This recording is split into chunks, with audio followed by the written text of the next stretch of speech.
안녕하세요. 부자멘토 이주은입니다. 자, 오늘은 임대차 3법이 뭔지 알아보는 시간을 가져볼 건데요.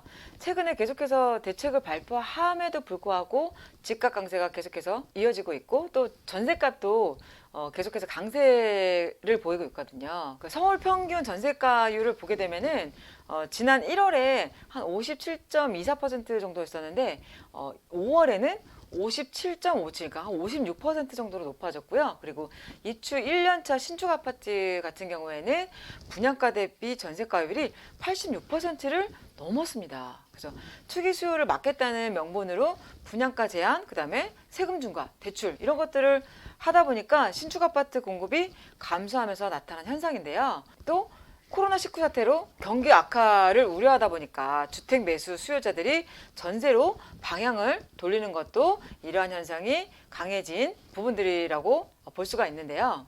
자, 이런 상황에서 집값과 전월세값 상승을 부추길 수 있는 임대차 3법에 대해서 꼭 알고 계셔야 됩니다. GNTV.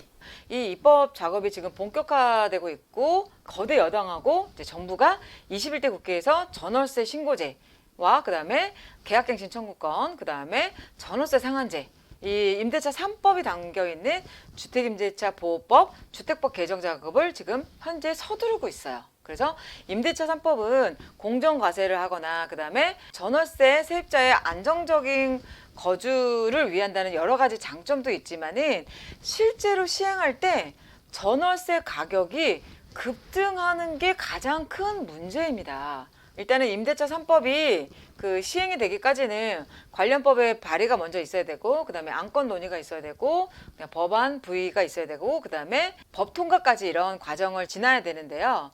이런 과정을 지나면서 전세값이 급등하면서 전세 대란으로 이어질 수 있다는 부분이 가장 큰 맹점이에요.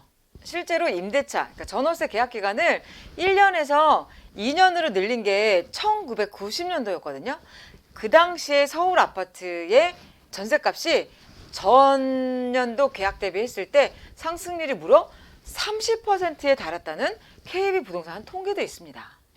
그동안에 매매시장 과열을 잡기 위해서 대책이 여러 번 발표됐지만은 이제는 이제 전세시장 안정화를 위해서 임대차 관련 법들이 지금 속도를 내기 시작했는데, 이 임대차 3법은 세입자에게는 안정된 주거 생활을 보장하긴 하지만은 집주인, 그러니까 임대인에게는 어떻게 보면은 좀 운신의 폭이 좀 좁아지는 제도다 이렇게 보실 수가 있는데, 도입 초기에는 전세금 상승이 급등하는 거는 어쩔 수가 없는 부분인 것 같아요. 임대차 3법을 알아보게 되면은 전월세 상한제, 그 다음에 신고제, 그 다음에 계약갱신 청구권, 이 세 가지가 지금 그 논의 중에 있는데요. 먼저 계약갱신 청구권에 대해서 알아볼게요.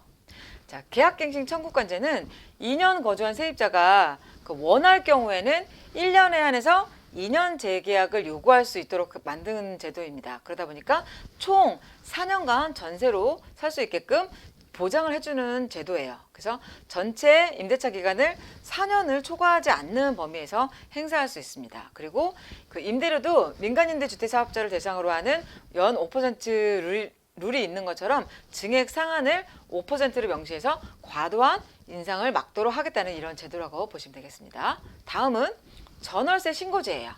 자, 전월세 신고제는 지난 20대 국회에서 발의됐지만은 임기 만료로 자동 폐기가 된 적이 있었어요. 근데 이번 국회에서 재등장할 예정인데, 지난해 발의된 부동산 거래 신고 등에 관한 법률을 보게 되면 전월세 신고제는 전월세 거래도 주택 매매처럼 30일 이내에 주택이 소재하는 시군 구청에 실거래가를 신고하도록 하는 제도입니다. 보증금이나 그다음에 차임 등, 그다음에 임대료 이런 것들을 계약사항 등을 신고해서 확정 일자가 자동으로 부여가 되는 이런 제도다 이렇게 보시면 될 것 같아요. 또 이번에 발의된 개정 내용에는 그 전월세 신고제는 계약갱신 청구권하고 그다음에 전월세 상환제와는 달리 공포된 다음에 1년 뒤에 시행한다는 점 알아두세요. 그렇기 때문에 1년 뒤 계약이 체결되는 경우부터 적용되다 보니까 시장에 적용되기까지는 다소 시간이 걸릴 수 있다는 부분 한 가지 꼭 알고 계셔야 될 팁입니다. 부자멘토. 임대차 3법은 어떻게 보면 이제 임차인 보호를 위한 목적으로 이제 시행이 되는 건데요. 하지만 임차인 보호도 하겠지만은 정부 입장에서 보게 되면은 어떤 사각지대에 놓인 임대차 거래 시장을 조금 더 명확하게 들여다볼 수도 있고, 어떤 세금이나 이런 부분들을 부과할 때도 신고제가 시행이 되게 되면은 더욱 꼼꼼하게 세금이나 이런 부분들도 부과할 수 있기 때문에 정부에서도 어떻게 보면은 이득이 되는 제도다, 이렇게 보시면 되겠죠.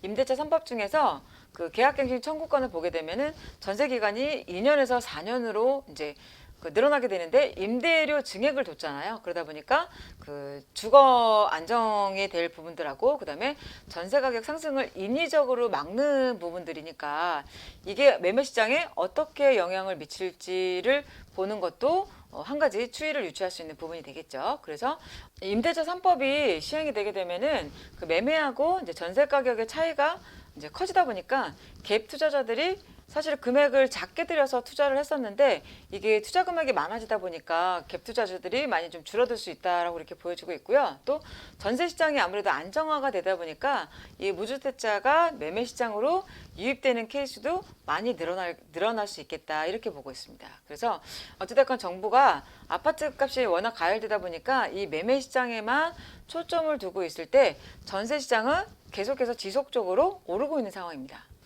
자, KB 부동산 전세 가격 시계열을 보더라도 서울 아파트 전세값은 작년 7월부터 한 주도 빠짐없이 계속해서 상승세를 보이고 있어요.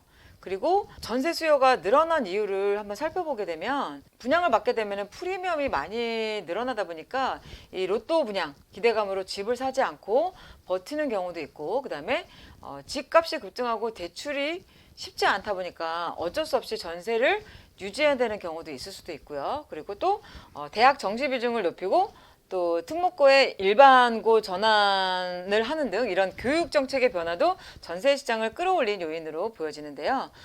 최근에 1년간 전세 가격 상승률을 따져보게 되면 송파구가 5%가 넘게 올랐고요. 그다음에 강남구도 5% 넘게 올랐고, 양천구도 한 4% 정도로 가장 많이 올랐어요. 그래서 이 학군에 대한 수요가 늘어날 수 있다는 것도 확인을 할 수가 있었고, 명문학군이나 학원가가 즐비한 강남구 대치동 같은 경우에도 작년 5월에는 이제 3.3제곱미터당 2,300만 원 정도 있었는데, 올해 기준으로 했을 때는 약 2,700만 원 정도 되니까 오름폭이 한 16% 정도 된다고 합니다. 그래서 이 일대의 전세는 지금 지속적으로 상승하고 있는데, 이번에 정부가 발표된 임대차 3법이 매매 시장에 어떤 식으로 그 무주택자들이 유입이 되게끔 만드는지도 한 가지 살펴봐야 되는 추이가 되겠고요. 그리고 임대차 3법이 시행이 되기 전에는 과거에 1990년대처럼 전세가에 급등이 올 수 있으니까 30% 아니라 40% 오를 수도 있고 50% 오를 수도 있거든요.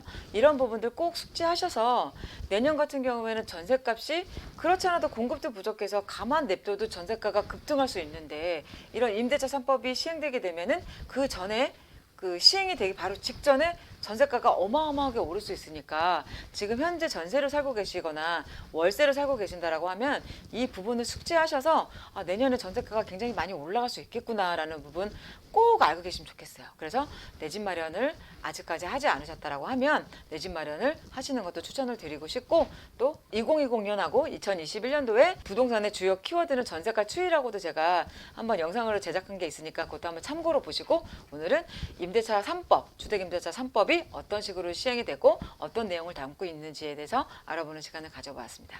자, 오늘 영상도 도움이 되셨다면 구독하기와 좋아요 눌러주세요. 다음 시간에 또 찾아뵐게요.